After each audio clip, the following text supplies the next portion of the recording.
where's Marvin Mims been? Yeah. Right? And not insinuating anything, but he's got too much talent, and it surfaces from time to time. Got tremendous speed and quickness. I think maybe a little better ball catcher than you give him credit for. He's good in the screen game, but we just haven't seen it because they haven't utilized him. Now, maybe it's as simple as they have just liked the emergence of Franklin and now Pat Bryant in his first year. Mm-hmm. So maybe the room is too crowded. But, come Sunday in the AFC Championship game against the Patriots, I'm going to try to get Marvin Mims touches, 10 to 12 times.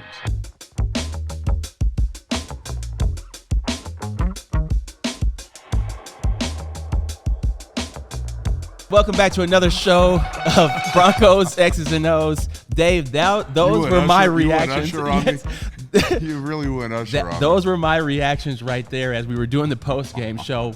Everybody's super excited in the Toyota Lounge, and then we get the news that Bo breaks his ankle, and that's exactly how I reacted there. It's a good way to ruin a nice buzz the Toyota Lounge. I'm just guessing.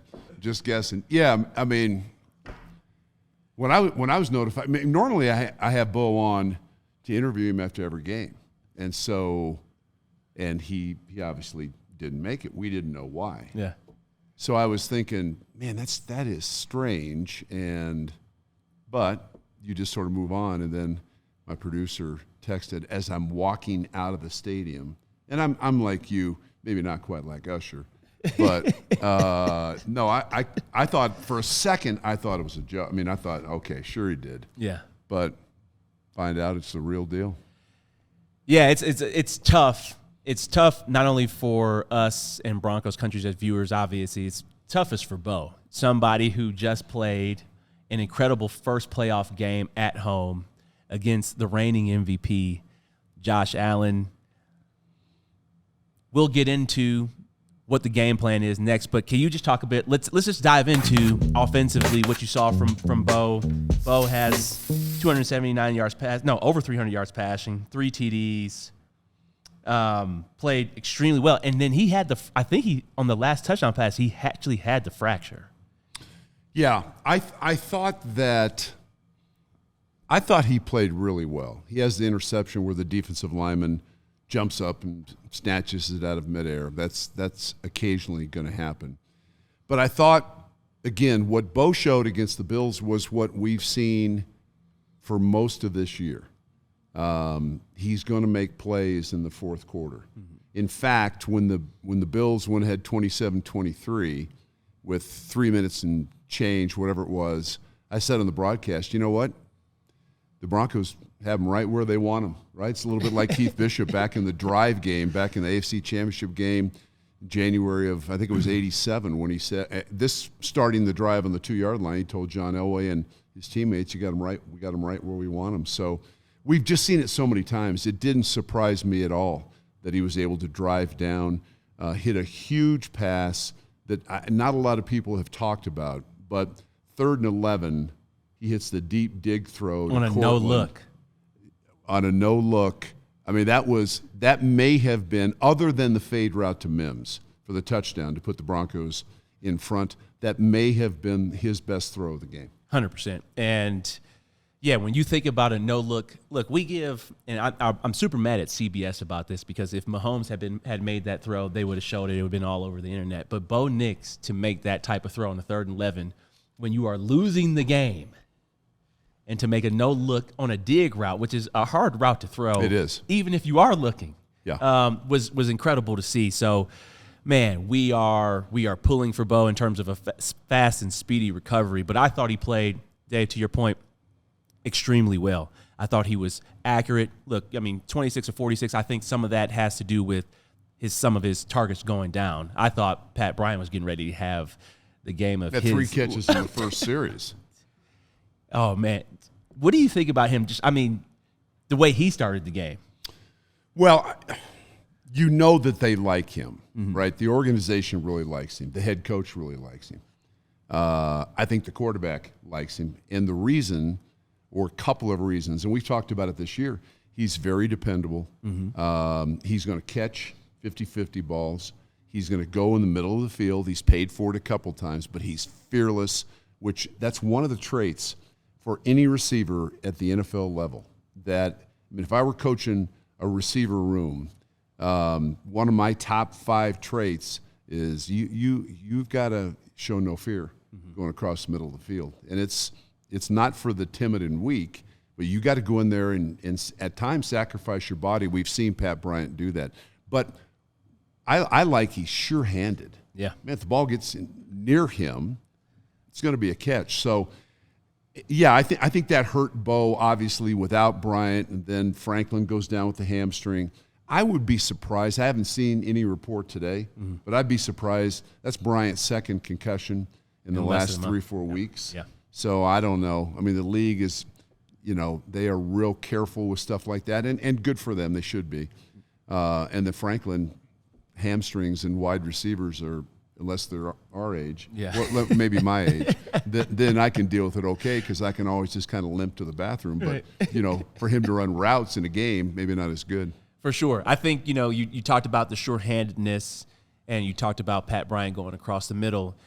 We got to give a shout out to Marvin Mims, 8 catches for 93 yards, a touchdown on 8 targets. We didn't see a crazy amount of volume of plays from him throughout the season for whatever reason. There was, the personnel changes, then you have the concussion that he had, but somebody who has made in shorthand, when you talk about shorthanded, the fade catch that he had was incredible, and he made some tremendous plays. Talk about just what you saw from him in terms of all the gotta-have-it situations, even the seam ball that he caught. Yeah, what I saw from him in that divisional game against Buffalo was enough for me to say what you and I've been talking about much of the year. So where's Marvin Mims been? Yeah. Right? And not insinuating anything, but he's got too much talent, and it surfaces from time to time. Got tremendous speed and quickness. I think maybe a little better ball catcher than you give him credit for. He's good in the screen game, but we just haven't seen it because they haven't utilized him. Now, maybe it's as simple as they have just liked the emergence of Franklin and now Pat Bryant in his first year. So maybe the room is too crowded. But, come Sunday in the AFC Championship game against the Patriots, I'm going to try to get Marvin Mims touches, 10 to 12 times. 100%. Yeah, he's got to be one of your go-to guys for sure. What was it like calling the Frank Crum touchdown? When you think about Sean Payton dialing things up, obviously, Broncos country had a little bit of concern over the last 3 to 4 weeks of the season because the Broncos had scored 19 points and 20 points and 20 points. And everybody's like, hey, where is this dynamic offense? I think Sean, if there were some gotta-have-it games, he would have called better plays or schemed things up even more. But you talked about this last week, this being a Sean Payton game. Yep. And he brought his best in terms of his play calling, in terms of his personnels. What was it like to call the Frank Crum touchdown? Yeah, it was interesting when Bo rolled out briefly and then threw it. You've got to be able to recognize players at times almost from their body size and their shape when it comes to guys getting the ball. Like when R.J. Harvey's in the game as opposed to Jaleel McLaughlin, right? You might not be able to see the number of the guy standing up behind Bo Nix with his hands on his hips, but the bodies are dissimilar, right? So when he threw the ball, immediately, and I looked to my right, I knew, well, that's a big, big body. So I was able to identify, fortunately for me, quickly and said the pass to big Frank Crum, and Frank rumbles into the end zone. So, but that's, again, what, Bennie, you and I talked about it last week. That's exactly what I was talking about in terms of this is why you pay Sean Payton what you pay him. I mean, if you're Greg Penner and Kerry Walton Penner, it's for moments like this where you're paying for his expertise. You pay for him to change the culture of your organization and a lot of other things. But at key times, in moments like we saw against the Bills, you're paying that dude to be a world-class play design and play caller, and I thought Sean had one of his better games. Yeah, I thought he did extremely well. Let's shift over to the defense. Defense had a tough day. Obviously, Josh Allen, super talented, reigning MVP, somebody who played or has played in this league and sometimes has been, noted as the best player. And you could obviously see the talent, but they turned the Bills over 5 times. Before we dive into the actual, specifics of the game, I am of the belief that that was a Brandon Cooks catch. And maybe that's just a receiver in me. Even if it was the Broncos, I would argue that it was a catch just based off of his knee being down. What did you think? Wow. Because the tie always usually goes to the offense. Yeah, the only thing I can think, here, the reality of it is, if the two teams switched, and that was Marvin Mims as the receiver attempted catch, and a Buffalo Bills defensive back, we would have been screaming that ball should have been a catch. 100%. I've looked at that thing probably 25 times, and when I called it live, I hesitated because immediately Jaquan came out with the ball. Right. So I'm like, and that is and then I paused and said, interception. So I went back looking at it, and again, probably 25 times. The only thing, and people are comparing it online to the Davante Adams catch last night with the Rams late in the game when he had the ball, and then the Bears pried the ball loose, but they said it was a catch and it was down. It was clear in the Davante Adams video that he had control of the ball with a knee on the ground before the Bear defender pried it out of his hands. Looking at the Jaquan McMillan play with Brandon Cooks, the only thing I can think of is I couldn't see clear evidence that Cooks actually had full control of the ball. But man, again, if the roles were reversed, we'd be bitching like crazy. 100%. And I think, I want to preface to people who are watching the show for Broncos country is that I am not advocating for the Bills because you don't win or lose a game on one play. The Buffalo Bills still turned it over 5 times and they got beat. So it is what it is. You don't win and lose a game. So to Buffalo fans, get over it.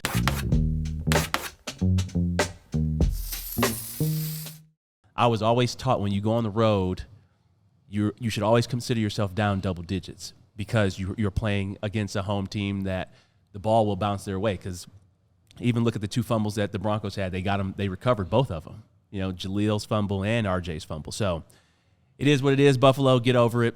Your season's over. But yeah, let's talk about Jaquan because that might be the interception. That might be one of the best playoff interceptions that we've seen. Can you talk about what that was like? And obviously his play has been extraordinary throughout the entire season. He's got a pick 6 on the season. He's made timely plays. He's got 4 sacks.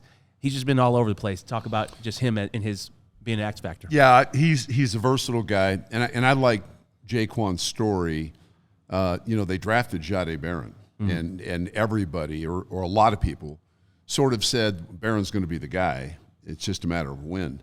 And to Jaquan, I think to Jaquan McMillan's credit, he has battled for his position, which is exactly what you want. You want veteran players to say, I know you drafted, a guy at my position in the first round, but he's not getting my tick, period. So, and I think Barron's going to be a good player too. But on the play that we're talking about, Jaquan was in a very tough position because the Broncos, Vance Joseph had dialed up pressure. Hufanga definitely came off the edge, and then he realized he wasn't going to get there and stopped and tried to retrace and get back in some form of coverage. But they played zero. So when you play zero as a defensive back, zero tells you we have no post help whatsoever. There's nobody in the middle of the field. So if you're going to play zero, it's really important that you get to the quarterback. What you can't do is let that quarterback set in the pocket, look at it, and then gather, and then maybe gather again because you're going to get beat. And I thought Jaquan did a really good job. Cooks is still a guy that can run. Yeah. I mean, he's still got really good speed even at this stage of his career. And so Jaquan used the technique, what I call the technique of catch.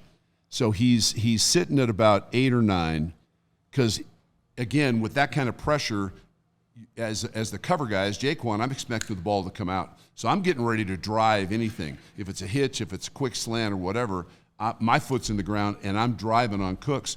Well, the ball didn't come out. And now Cooks has a full head of steam. And Cooks really, as a receiver, I've got a two-way go. I can go over the top of you or I can come underneath you depending on your leverage point. Cooks went under him. And I thought Jaquan, the catch technique is that you now have to slow him down a little bit. You've got to grab enough, but not too much, to where you can slow him down a little bit. Cooks is a really small guy, but he can really run. So, and then when he goes by, I mean, you got to put your head down and run. And I thought the key to the play, obviously, is when Cooks went up to catch it, Jaquan never gave up on the play. Yep. I mean, he's fighting hands through the ball. He's trying to rip the ball out and ultimately did when Cooks hit the ground. But I just thought, I thought it was a really good play on a guy who was put in a tough situation because the pressure didn't get there on a play that it absolutely has to get there. Yeah, and when you talk about Jaquan making the play and just the defense overall, they weathered the storm. And you have to weather the storm against a great quarterback like Josh Allen. And we talked about that. When the emotion dies down in the game, it's just football. And I think the Broncos, look, they didn't have a lot of turnovers in the regular season, but they're coming now. The last game of the season, and then to force Buffalo. 7 in 2 games. Yeah, 7 in 2 games. You love to see that. And Drake May has, I think, 5 fumbles or 4 or 5 fumbles. He has 5 fumbles and he's lost 2. Yeah, in his and 2 playoff interceptions. games. Yeah, in his couple playoff games. So there will be plenty of opportunities right there. Who else stands out to you? Obviously, Nick Bonito. Incredible game. Just talk about what you saw just overall from the other the defenders, including him. Yeah, I thought that the Broncos defense, to be honest about it, they were out there too long. The Bills had the ball almost 41 minutes. That's, playing even to the 4:44 mark of overtime, right? That's a long time to be out there. They had double-digit more snaps on the Bills from an offensive standpoint than the Broncos did. So your defense is out there. But I thought they were very active, and I thought they did exactly what they had to do. The play right before halftime, right? And I thought Sean dialed up a really nice adjustment on the play that got Lil Jordan Humphrey, instead of going to the post, he goes back to the corner. And again, Bo loads it up, makes a good throw.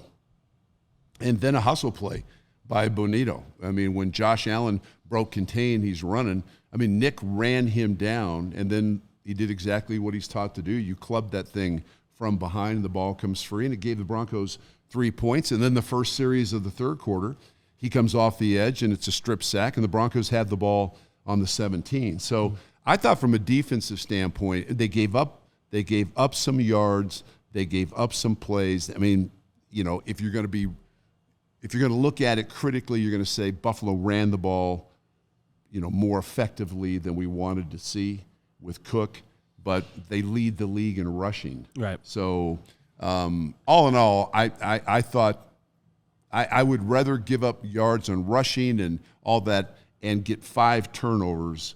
You give yourself a chance to win every single game. Absolutely, and the defense is going to have to come up big. Let's switch over to special teams. Obviously, special teams is always going to be huge in every single game. Lutz comes up big. Big Nuts Lutz comes up big again in terms of just extra points and field goals. And I thought, Buffalo had a great and a Pro Bowl and All-Pro probably returner in terms of their kick return, and I thought they covered the kicks extremely well. Devon Key, I think he had 2 special teams tackles. Tell me what you saw on the special teams.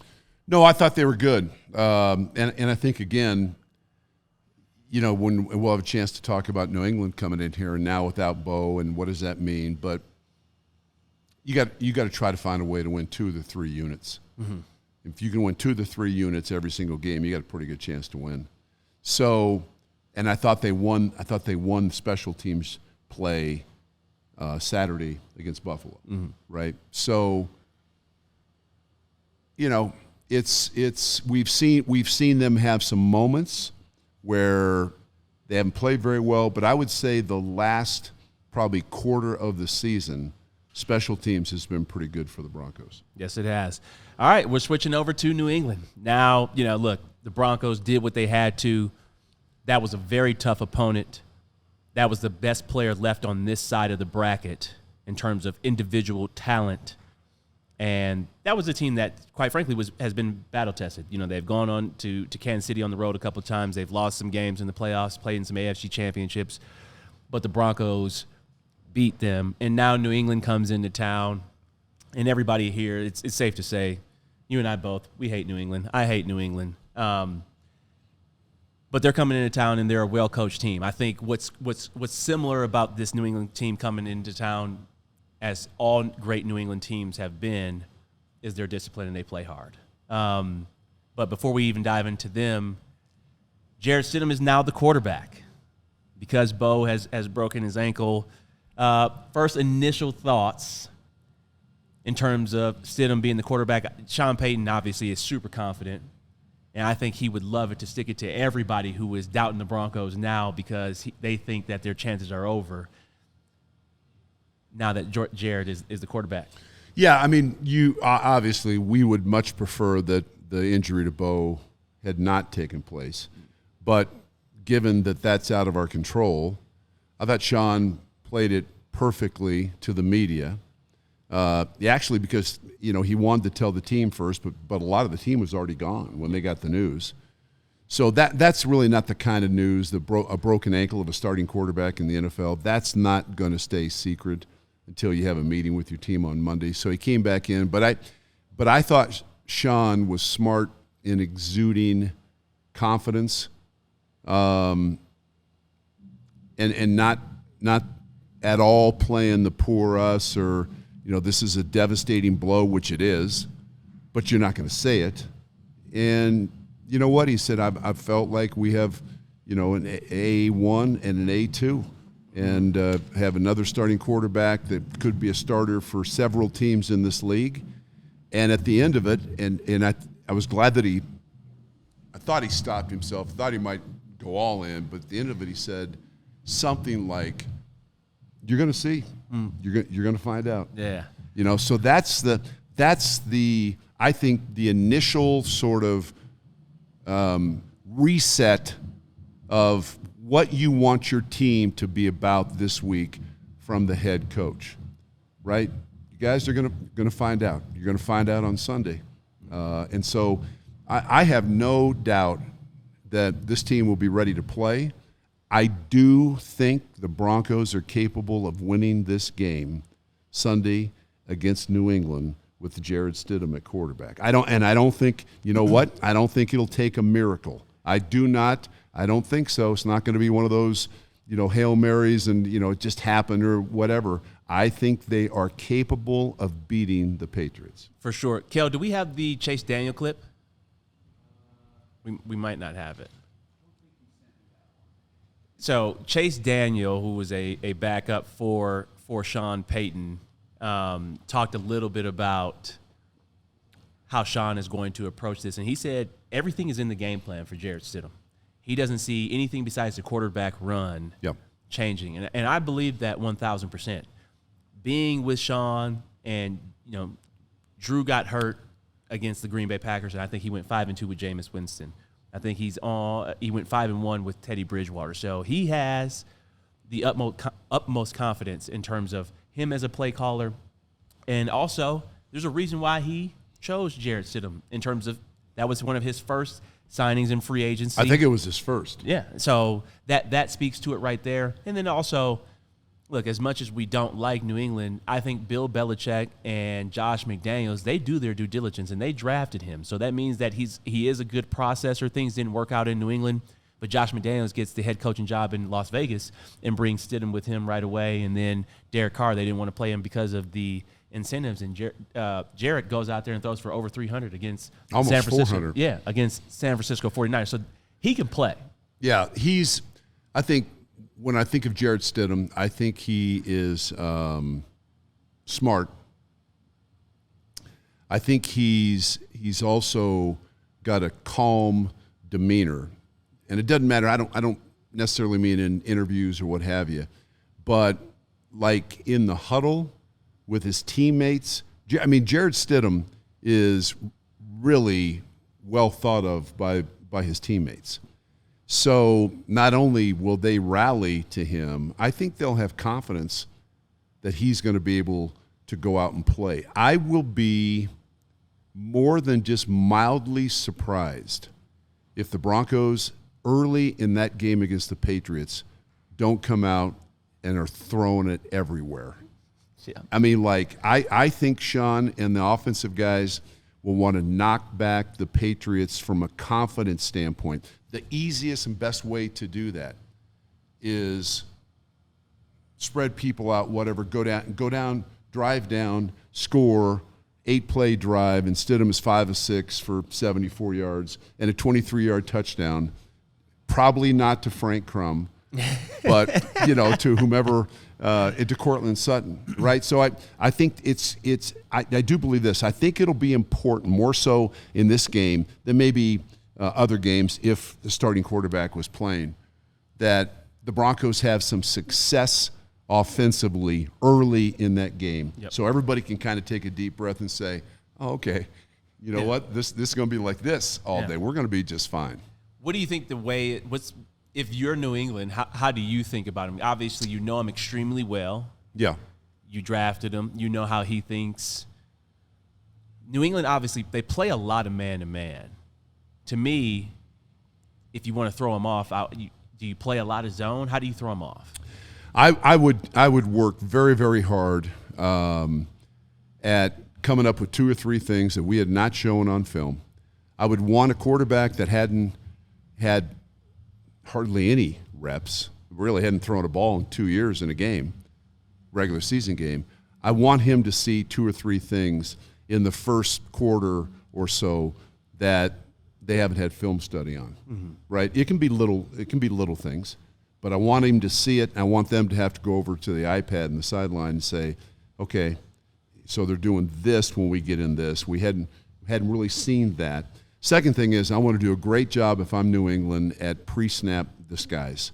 And I went back and looked at it, their last 2 games, the LA Chargers game, and then the Houston game yesterday. Houston, not so much, but the Chargers, they did a really good job, I thought. They're very disciplined on defense. New England is. Really, yeah. Really disciplined, and they run to the ball. So, it's going to be a challenge, right? It's not, again, we'd all feel better if Bo was playing quarterback, but that's what if I'm New England, I'm going to try to give Stidham some things that he hasn't seen, and I'm going to absolutely work on taking any semblance of a running game away. So we want Jarrett Stidham to throw the ball 50 times. Do you think this is a game where you would love to have J.K. Dobbins back? Because Sean, he wanted to try to establish the run early on, but you could see a little bit of the nervousness from Jaleel and also RJ in terms of their carries, and he made Bo the leading rusher. But I think you're going to have to. You can't just throw it 50 times against New England to win this game. You're going to obviously, and I think they will throw it and throw it effectively, but you're going to need to have a running game. Yeah, we've been talking about that. It seems like every single week, and I did think there were 2 or 3 runs against the Bills that I thought were well executed. Cutbacks, inside zone. I thought both Harvey and Jaleel made some good runs. They just don't really stay with it. It's not the personality of this team. And even though the head coach talks about it, and I think probably means it when he says it, it's just not the personality of the team. Bo Nix threw the ball more than any quarterback in the league this year. And now they're in the AFC Championship Game. So for all of us to sit there and say, man, you got to find a way to run the ball and you got to have a better run, from time to time, people out there could say, well, we're 15-3 and we're in the AFC Championship game. So how are we doing? Yeah. Well, I think this also could be a rallying. I think it can be. It will be a rallying cry for the defense as well. Yep. And I think when you go into when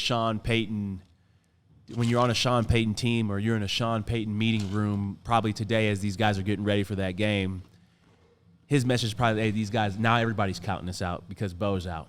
And defense last week wasn't great. So how about that quarterback, Bo Nix? Speaking of him playing well, if you're as hyped as we are, you can now get the brand new limited edition Bo Nix card. I want to talk about an awesome product that our friends over at Int Credit Union are offering to help us Bronco fans make the most of the season. For those of you who don't know them, Int is the largest credit union in Colorado, proudly serving communities all over the state, and they're also the official banking partner of the Denver Broncos. And their Broncos checking account is loaded with all kinds of perks. How about this? Every 15 swipes on your Broncos checking debit card enters you for the chance to win home game tickets, a Bronco debit card, and also a limited edition Bo Nix one that is available right now. You also get 10% off food and gear on game days at Empower Field, and no surprise fees. So if you're ready to bank like a Bronco, head over to int.com/DNVR and you can learn more. Insured by NCUA, membership required, account requires associated Int Broncos debit card. All right, Rod, we got Rod Smith, legendary Broncos receiver, Ring of Famer, Pro Bowler, two-time Super Bowl champ. Rod, it was great to see you on the sideline before the game, bro. Oh, man, it was good, man. That energy was just infectious, man. And I know me and you and TD and Crockett and saw Steve Smith and just guys who played this game at a high level, man. It was just that energy felt good, just being out there on the field and watching the guys get prepared to make themselves into legends. Hey, Rod, talk a little bit about your first impressions of the game. Just, beating Buffalo, Denver beating Buffalo. What'd you think? You know what, man? Honestly, that's the way it's going to be. It's going to be a dogfight no matter what. I think the game could have got out of hand in our favor, because of the turnovers on defense. They played, it's definitely a bend but don't break style. And to get that team with that quarterback, because you got this really feature that quarterback as the most, probably one of the most dangerous weapons in the NFL in the last several years, to kind of hold him in check. He definitely made his plays. And for them to come in the most timely fashion, get a sack, get a turnover, that last part of the half was awesome to give us a lead. We actually stopped them, but we came back and we kept them around. And we got to realize with good teams, you can't do that. Hey, Rod, we were talking before you came on about, the elephant in the room with Bo Nix breaking a bone in his ankle, and he'll miss this week. And should the Broncos win, he'll miss the Super Bowl. Bennie introduced you as a two-time Super Bowl champ. One of those years, your starting quarterback, John Elway, went down, and I think he missed 4 weeks. Now, different time. It was a different supporting cast. The offense was structured differently. But what was the mindset from a veteran standpoint in that locker room when they said that John is going to miss some time and Bubby Brister was going to be the guy? We just knew we had to do what we always done. The thing is Bubby's playing the quarterback position, and we expect and know that he's going to do the right thing. He's going to handle the ball. Plus, we took reps with Bubby in practice. Stidham is not this like he's a brand new guy, fresh off the practice squad or something like that. This guy's been in practice for years. He's been here for 3 years. He knows the system.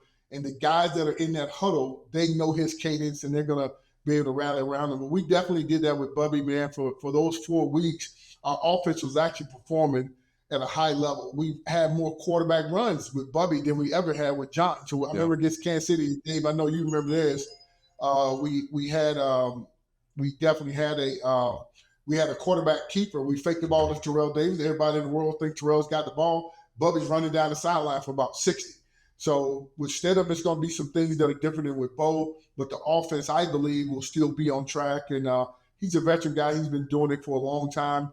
And I can promise you, especially with the way it happened at the end of the game like that, his teammates, they're not going to have to pick up their play. They're going to play great for that guy.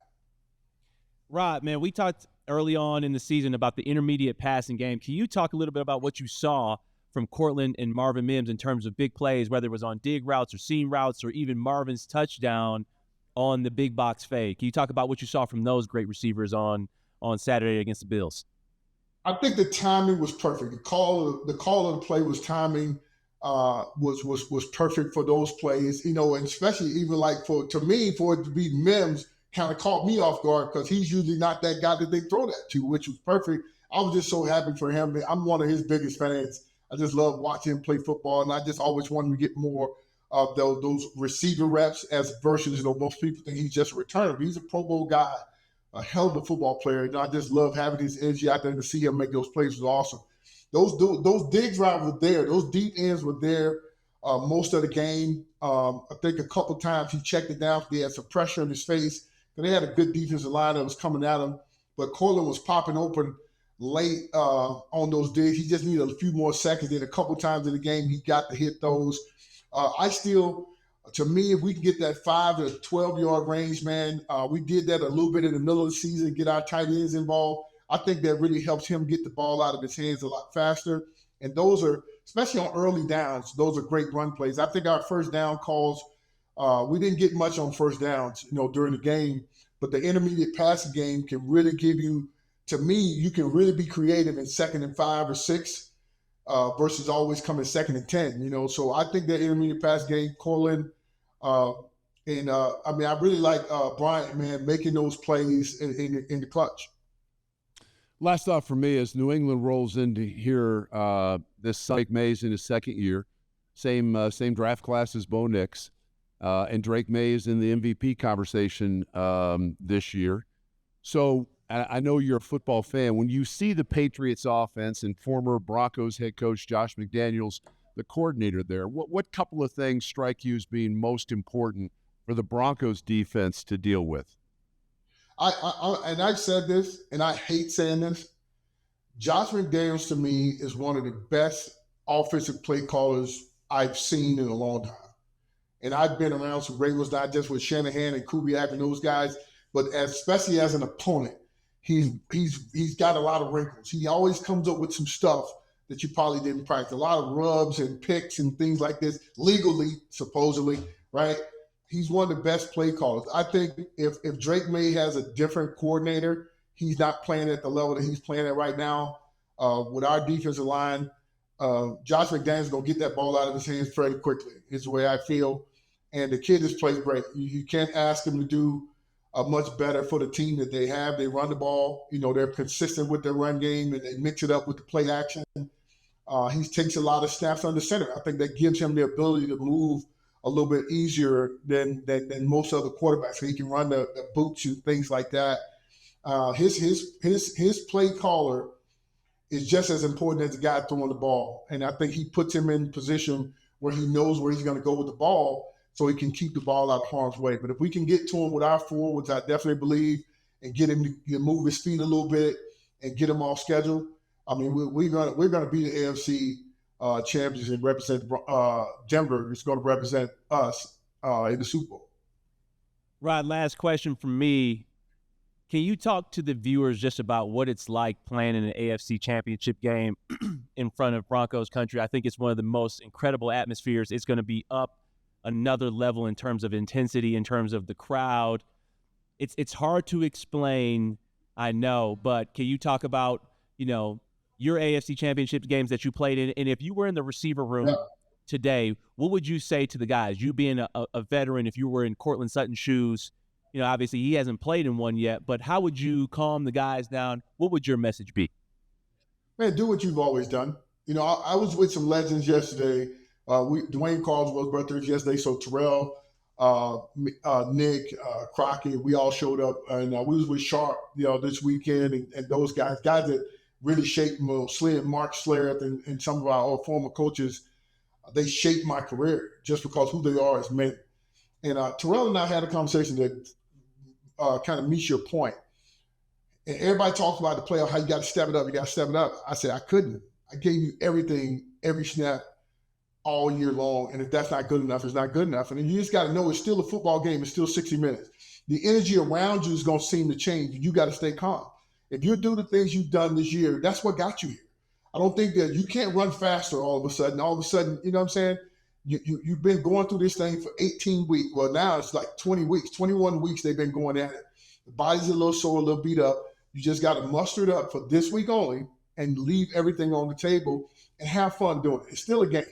And for me, if I'm calling, that's my message. He has to show that because he does that. And I think his guys, because he's playing with a group of young guys, I think they'll do the same thing because they follow their leader.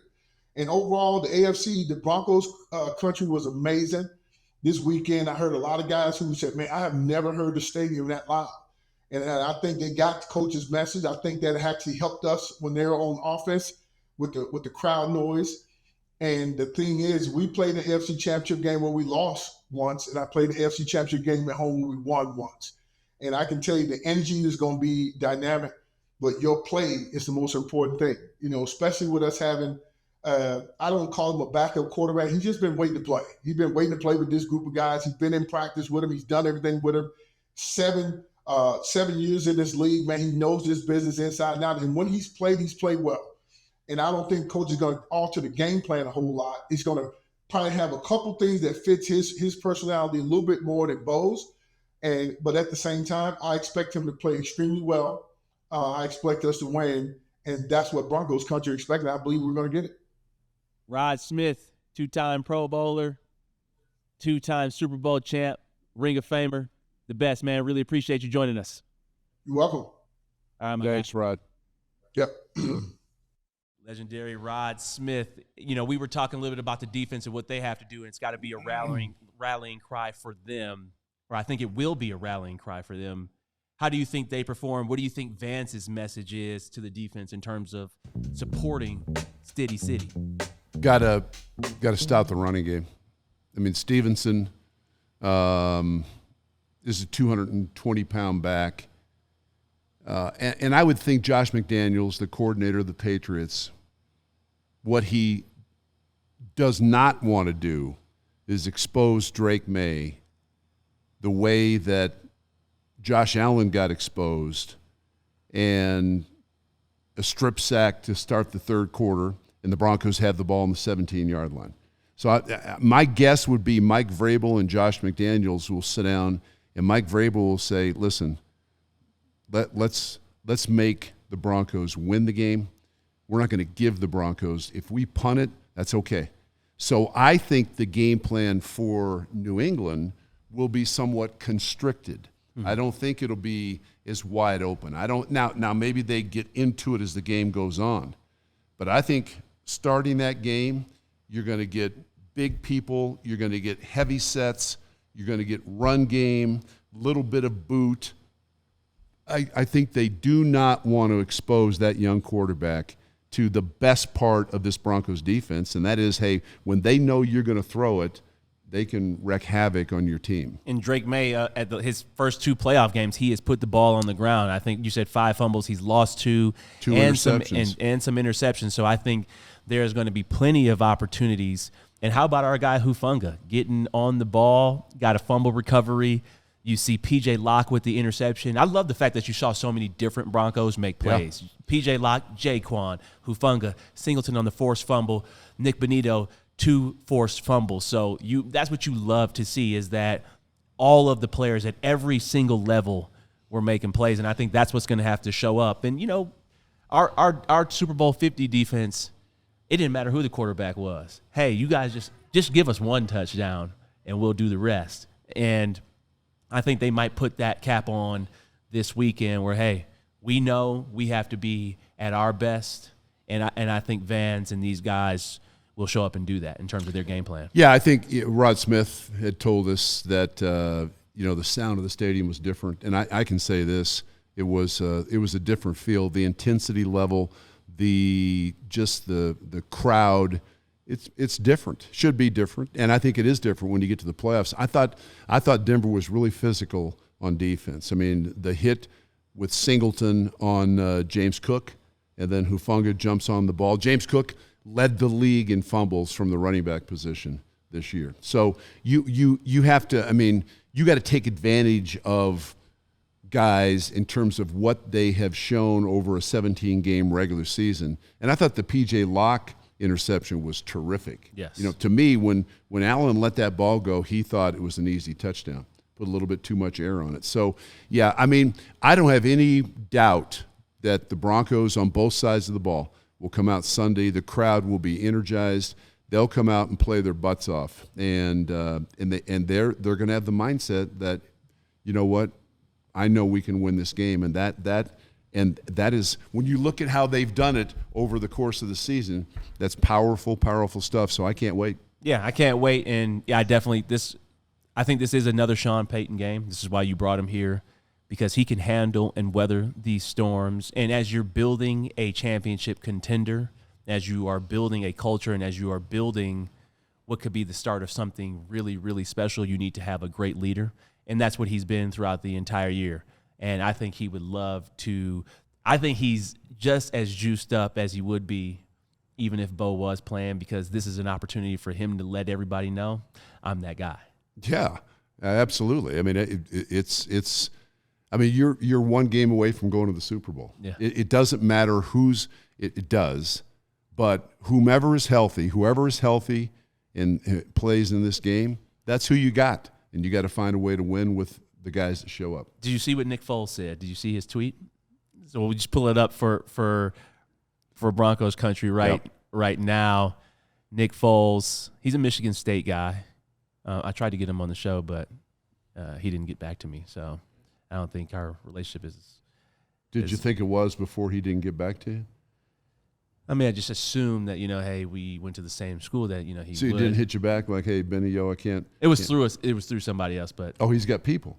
Yeah. You got people? Mm-mm. Okay. You get me direct. But either way, Nick Foles talks about this and talks about how New England struggles against backup quarterbacks. And I think when you think about that Eagles team, we played that Eagles team that year. Carson Wentz was playing, but they boat raced us because the defense was so good. Yeah, that was in Philly. But the defense was really good, and they were just clicking on all cylinders. But the one thing I remember about that team is they had caught lightning in a bottle, and they loved playing with one another. And they had all the dances and celebrations, and you see that with this team. And I think you'll continue to see that this upcoming Sunday against the Patriots. So that's another episode of Broncos X O. It's Championship Sunday. It's one of the best days of the year. And, Dave, looking forward to seeing you on the field. Hey, I'm looking forward to Sunday, and then I'm looking forward to seeing you on Monday talking about going to the Super Bowl. Let's do it. I'm in.